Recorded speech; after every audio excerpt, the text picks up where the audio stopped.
Well, thanks everybody for coming to the show. This is actually my first time going to the Arkansas Pen Show. Um, Started the company a couple years ago and kind of got a chance to go to the Philly Pen Show, the LA Pen Show, and the Baltimore Pen Show, and then I think the Long Island one before COVID hit. So fortunately, we're not all together physically in person, but at least we can be here all together virtually. So I think this is great. So really appreciate all the hosts being able to set this up for us. I know it's a lot of work. So today we're going to be going over urushi and maki-e pens. For those, I know there's a couple people it sounded like from the beginning of the show that had mentioned that this is their first time going to a show. So it's possible that they've never seen a Japanese lacquered pen in person, or I guess technically they still will not see it in person, but we'll be able to do a bit of a preview throughout the session. I'm also open to taking this wherever people want to take it, so feel free to shoot me questions as this progresses. I do have an agenda we can work off of if we want to start there, so we'll just go ahead and get with it. So I think what I was thinking what we can do is I'll start with a little introduction, kind of talk about urushipen.com, and then also then go into previewing some of the urushi and maki-e pens that we have, doing a little bit of a show and tell video of one of the artisans. So we are an exclusive maki-e and urushi company. And so all that we sell pretty much is just urushi and maki-e pens, and we sell only Danny Trio brands exclusively currently. Yeah, we'll go ahead. If there's any questions, feel free to shoot them as we go, and I'll try to answer them as I see them. So let's go here. Let me know if you're not able to see the screen. So I'm going to play a quick video. So we have a artisan. So a lot of these maki-e artists, they call themselves artisans because it's actually a very respected craft in Japan. And so these guys, a lot of times they go through like some sort of craftsmanship school, and so they spend years under some sort of master as an apprentice, and then they'll train to be able to hand paint this urushi lacquer over the pens.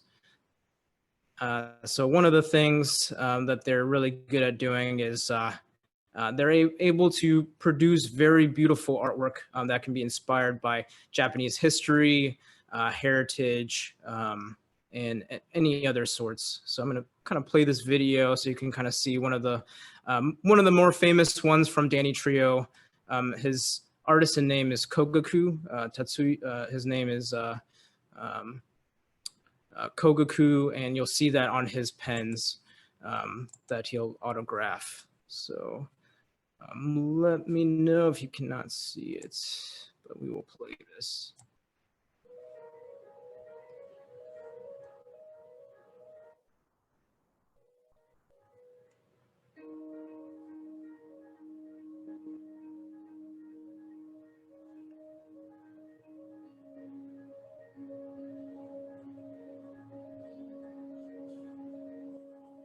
Jason, we can't see the video move.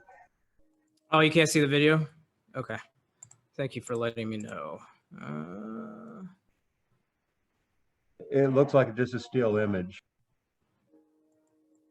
Okay.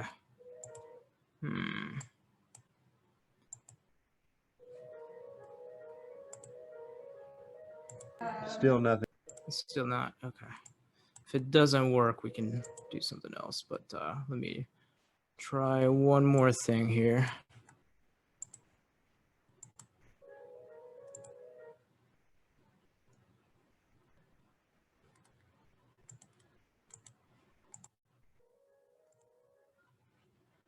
Sorry, guys.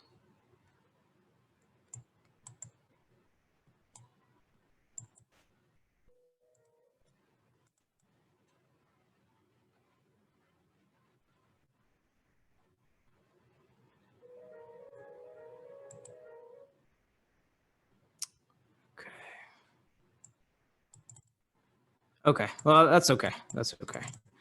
So I'll try to just skip through. I think I see some stills is what you guys can see.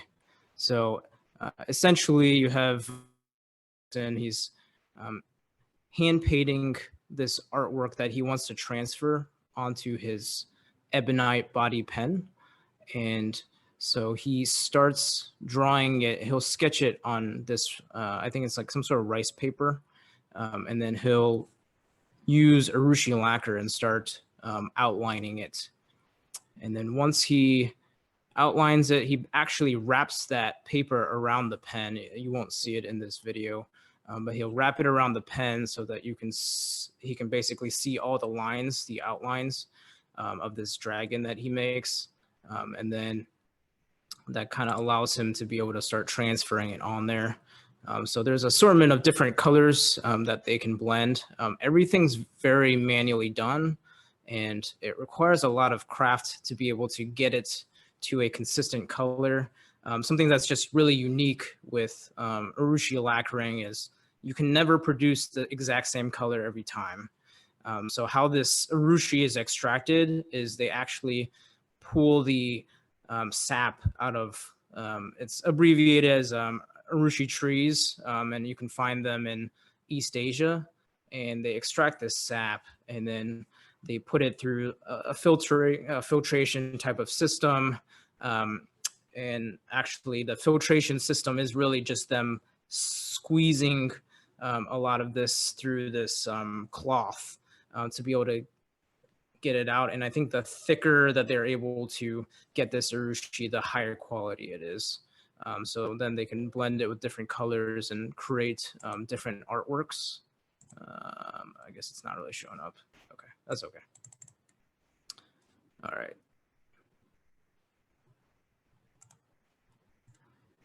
So I'm going to just kind of pop open the website. So kind of just kind of step back a little bit and introduce myself. So I'm Jason Lee. Been into urushi lacquering and just the pens for a few years now, and specifically really like Japanese urushi lacquering. It's just something that's been around for many, many years. I think they've been saying it for multiple centuries. Urushi has the ability to create this very durable material after it sets. Something that's unique is it's not like just your household paint. Your household paint needs heat or dry heat actually for it to cure and set. Urushi is a little bit different in the way you actually need humidity and heat to allow for it to set. And so that's something that's unique, and it creates a very, very deep and profound looking pen. So there's solid color pens. There's ones that are maki-e, which is basically using gold, platinum, silver powders to also create different types of artistry. So there's just different types of pens that are available in these forms made by different artists. So we're gonna do a bit of a show and tell on some of the pens that we have here.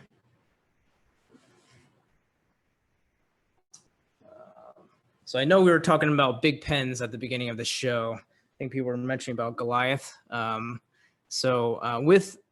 With Danny Trio, they're very known for their extremely large pens. So these are, I would think, even girthier than the pens that we've seen previously in the show.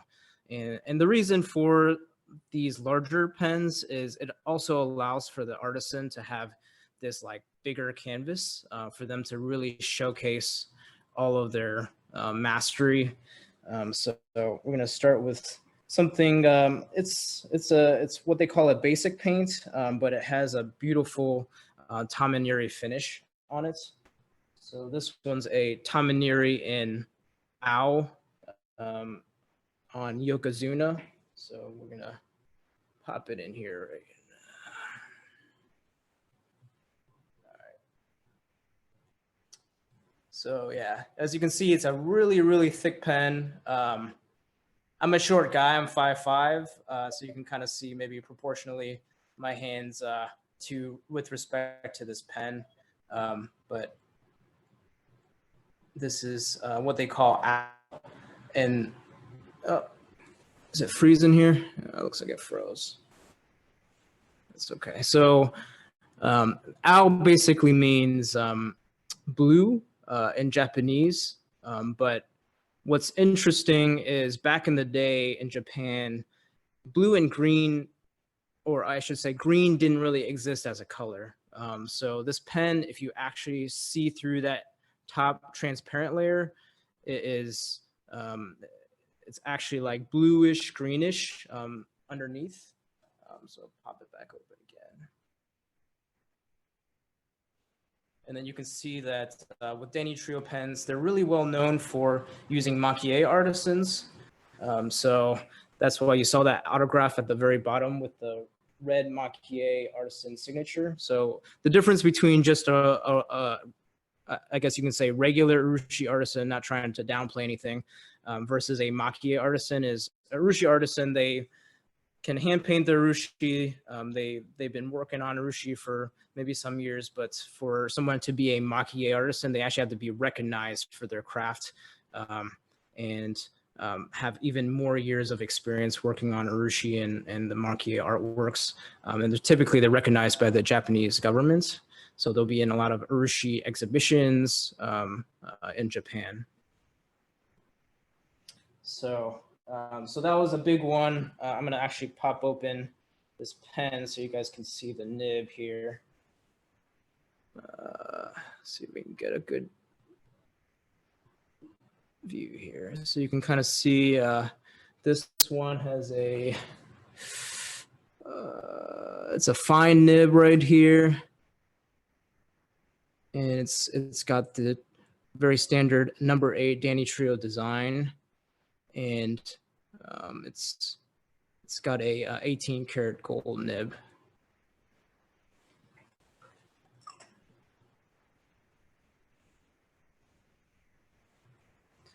All right. Ooh, got some questions. Sorry, I haven't looked at the questions yet. So urushi colors wise, my favorite is the red. So the red that it's really well known for Danny Trio is they call it shoe red for like wine red, like red wine color. So I'm going to pop that here so you guys can see it. But I call it like the classic shoe red.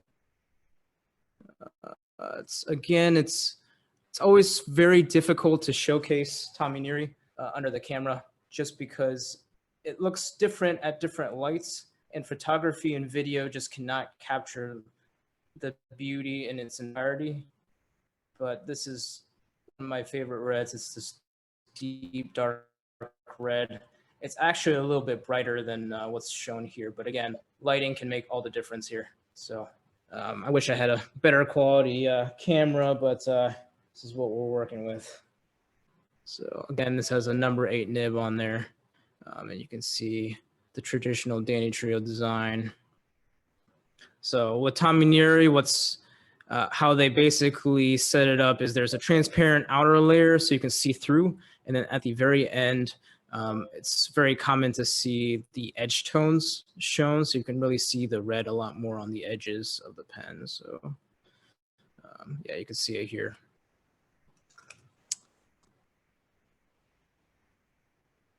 Let's see, somebody also asked, is there tiny pens? So the answer is sort of. They do have a line that they discontinued called Hanryo. So that was the smallest of the pens that they have, but I would still put it as kind of larger than your typical probably ballpoint pen that you would see. So they really wanted to make sure that there was enough canvas to really showcase the work. So nothing is too small to not be able to do that. I know there are people who prefer smaller pens, and sometimes that doesn't really quite work out. But what I can say is a lot of times some people are actually surprised once they touch the pens. They'll feel that It's actually fairly ergonomic with their hands, and it's not as bad as it maybe appears in size, and actually feels quite warm with urushi lacquering on it. Let's see. So go ahead and show another Taminiri pen, and then we'll move to the maki-es. So this one is a pretty popular color as well. This is another owl color. It's really hard to see with the light, but essentially there's actually edge tones that you can't see with this lighting, but there's blue and bluish green colors at the very edge of the cap, and then also where the barrel meets the cap. So, but it's extremely deep. Let's pull another pen here. This one's kind of a unique shape, one of the smaller pens for Danny Trio, but I really like the shape. So it's supposed to mimic the fruit called the calabash. So it's, or gourd is the other name for it. So it's kind of got this like hourglass looking shape, but it's actually very ergonomic in the hands. But yeah, this one has a really, really amazing gnomon play artwork here. So this is based off of the oldest style Japanese play in Japan. So they wear these masks that are made out of wood, and then they'll have these characters being portrayed. And it's kind of like a little bit like a type of like an opera. So they'll sing, and there's like special acoustics that bounce off the masks. So in this particular one, you have the Hanya, which is this like girl demon, which was basically a girl originally, but then was very jealous, and it turned her into like a demon. And then this is supposed to be depicting a innocent young girl. So these are just very common characters in the play. And so with the demon, it's got the this pattern underneath, and that means protection. And then the honeycombs down here means home. So actually, again, I can't show it very well with this camera, but in the center of the flowers, there's actually abalone pieces put in it.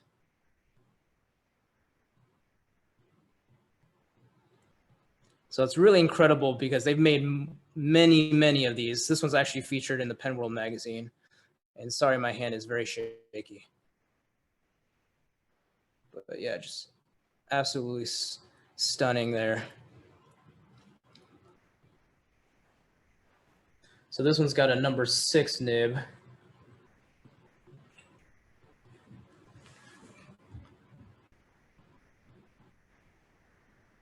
Oh, I think it froze again. Yeah, so you can kind of see the number 6 nib on there, and that's the classic, people call it the fireball nib.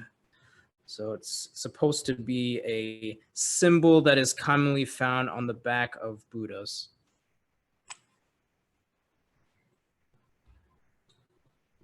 That's the Hyotan type of shape. Let's see, questions. So the Hanryos, the Hanryos are actually not eyedroppers. That was one of the questions. The Hanryo shape is a cartridge converter style type. So I can actually show you guys what that looks like on these type of pens. Let me pull this one back out again. So the two types of filler systems for Danny Trio is a cartridge converter style, and then it's a eyedrop filler system. So these are pretty common for urushi style pens. So I just kind of pulled it off of that that Hyotan pen, but yeah, this is kind of what it looks like. So you can pull it off, and then this is your converter here, right? So you got your little piston. You can suck the ink out of it there. And I'll show you guys what the eyedropper looks like. Let me pull another pen here for you.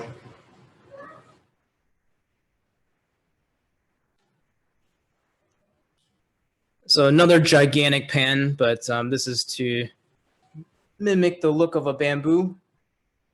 So this one's actually, the pen body is actually cut up into like the shape of a bamboo. All the pen bodies are made of ebonite at the base or core.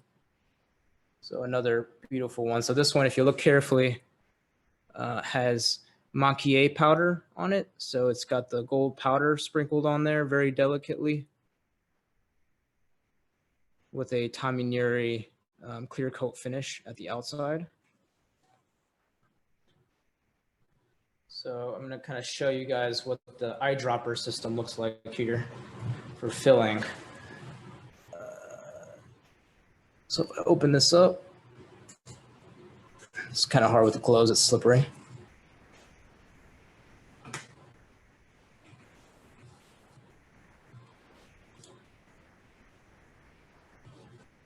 One second. Gloves are slippery here. All right, so I just open it up, and that's the filler system right here. So this is where the chamber is. So with eyedroppers, you can fill it with a lot of ink, a lot of ink. Gives you a lot of volume of ink you can store in there. And so what you see at the end is a stopper. So that stopper actually plugs this hole right here. I can't really see it, but there's a little hole that plugs the hole. If you want flow, you actually have a little regulator at the back of it that's hidden. They're really good at making these things just seamless. You can barely even see that, but this is a little regulator that actually pulls back the stopper system.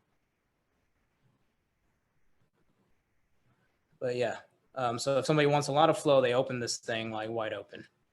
So think of it like a valve. So that's the eyedropper filler system there.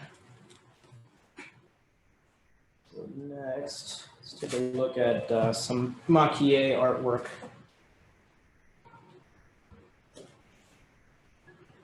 So this is probably one of their smaller style pens. This is called a densho.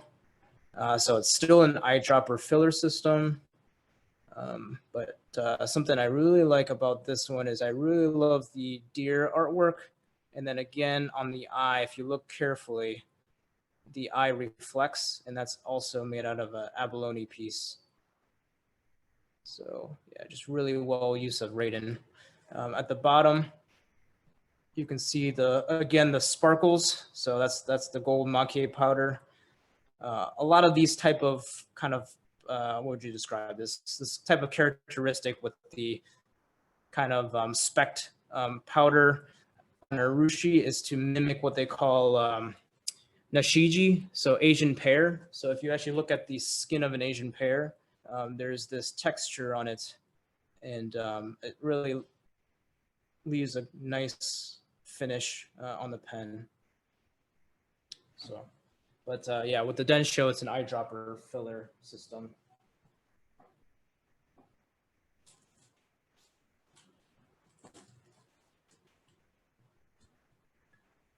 If anybody's really into Japanese anime, so the Japanese cartoon, they may recognize some of these characters.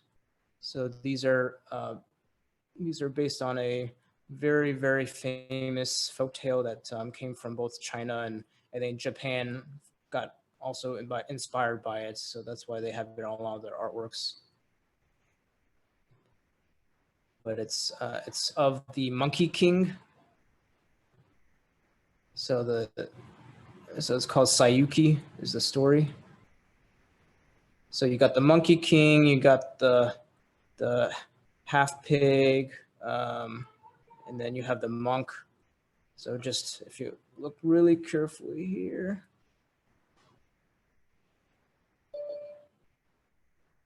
It's incredible. It's just like, can't even believe it's hand painted. And they have to, some of them, they make multiple times. Some of them, they're like, no, I don't feel like making anymore. So the artisan would be like, I think I'm done with one of them, so sometimes it's dependent on, if they want to make more, depending on maybe if there's customers that want it, or maybe the artisan just doesn't feel like making anymore. So, yeah, so that's some pretty neat artwork there. So this is on a what they call Genkai body.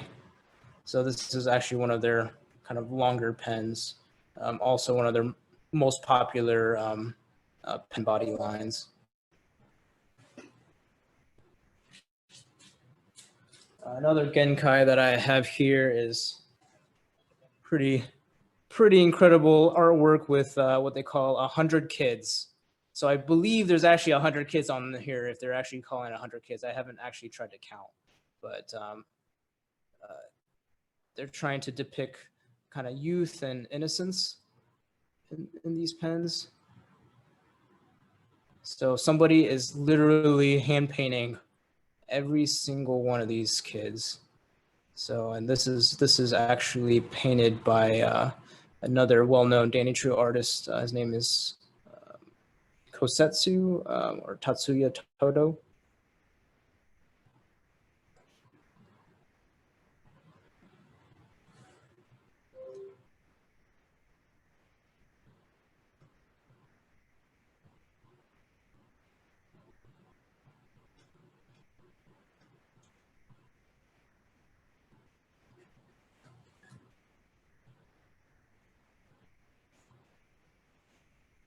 Yeah, so it's also a number 8 nib here.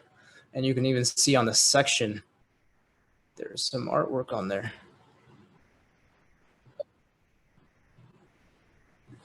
Yep. Let's see, questions. Is the cartridge converter a proprietary converter or is it standard international? It's a standard and international converter.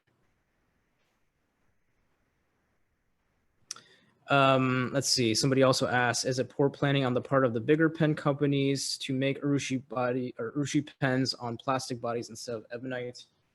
I think plastic has really changed, the game in the last, century. I think I know speaking to the Danny Trio founders, they are very, very traditional, very adamant about maintaining the use of just ebonite bodies. And I think ebonite's just a great substrate just in general for being able to receive urushi on itself. So I think that's going to be something that will probably not go away for anytime soon. Let's see, somebody asked, does the principal artist do all the work or is some of the background relegated to the apprentices? I believe for Danny Trio, that's less of the case. All of their maki artisans pretty much exclusively do their own work. The only exception that I can potentially think of is Kogaku's son is also part of the Danny Trio lineup of artisans. And I don't know if he maybe sometimes assists his father in doing some of the works, but he also has his own artwork on the Danny Trio pens. So I would say for pretty much Danny Trio, I think most of the time all the artisans, they do their own work. I think potentially for some of the other bigger companies, they're more maybe factory-like. So it's potentially that they may use like assistants and urushi assistants to maybe help with different parts of it to maybe get higher volume out. Danny Trio has much lower, probably volume, just being a smaller company maybe than some of the other giants, but still very well known for its high quality that they're able to produce, and their artwork is just stunning. Good question. So I'm going to actually pull back and go to a different type of finish here. So you can see this one's a little bit different than the Taminiri's. It's not as shiny. So it's more of a satin finish. They call this Irokeshidame. So instead of doing a final burnishing on these pens, they actually really don't do much of that burnishing. When I say burnishing, it's using charcoal to do the final polish. It's charcoal is a very less rougher texture on the pens and gives it a really nice sheen. It still leaves a really, really great finish on it. But yeah, it's just much different than the Taminiri's that you see. Yep. So this one's made by Masanori. Omot, and he's actually the oldest of the artisans in Danny Trio. He's like 80 something. He was featured in the last, I think, February Pen World issue, and he's, he's going hard still. He's still hand painting. He's very healthy, doing a lot of outdoor activities, keeping himself fit. So, he's doing a good job keeping up with the pens.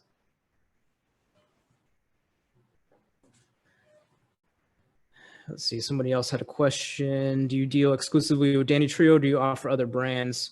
Do you have a red that is Fire Engine red? So first question is, currently we only deal exclusively to Danny Trio. We really respect the brand. We have a really great working relationship with Danny Trio. We also like that they use genuine urushi. I think there's a couple other brands that also are still using genuine urushi probably, and then there are others that may start using some synthetic blends. So that's something that we want to try to continue to offer ones with the genuine urushi style. Do you have a red that's Fire Engine red?